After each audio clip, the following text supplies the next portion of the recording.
அன்பு சகோதர சகோதரிகளே, ஆண்டவராய் இயேசுவின் நாமத்தினாலே உங்களை வாழ்த்துகிறோம். தேவ வார்த்தை பார்ப்போம். சங்கீதம் 1 அதிகாரம் 1-2.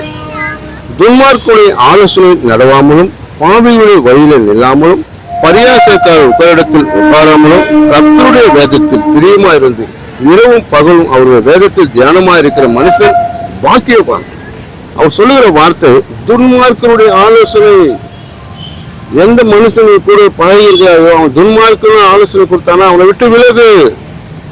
பாவிகளை வழி, அவன் பாவத்தில் இருக்கிறானா, அவனை பாவம் தூண்ட சொல்றானா, பாவம் செய்ய சொல்றானா, அவனை விட்டு விலகு. அப்படியாக பரியாசக்கார இடத்தில் உட்காராத. அவன் எப்போதும் கிண்டலும் கேலியும் இதேதான் அவன் வாழ்க்கையில் இருந்தானா அவன் ஒரு நாள் ஒரு புரோஜனம் இருக்காது.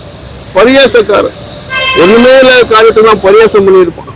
ஒண்ணுமே இல்லாத காரியத்துல உங்களை வேதனைப்படுத்தி கொண்டிருப்பான்.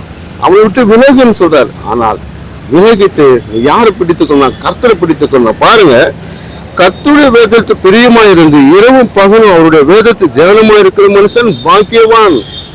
அப்போ அவருடைய வேதத்துல தியானமா இருக்கும்போது, அவருக்குள்ள இருக்கும்போது, அவரோடு கூட சார்ந்து நடக்கும்போது, இவனுக்கு பாத்தீங்கன்னா தேவனே சஞ்சரித்தான். அப்படியாக உன் வாழ்க்கை கூட தேவனோடு இருக்கும்போது நிச்சயமாக கர்த்தர் உன்னை ஆசீர்வதிப்பார், மேன்மைப்படுத்துவார், பரிசுத்தப்படுத்துவார். ஆமென்.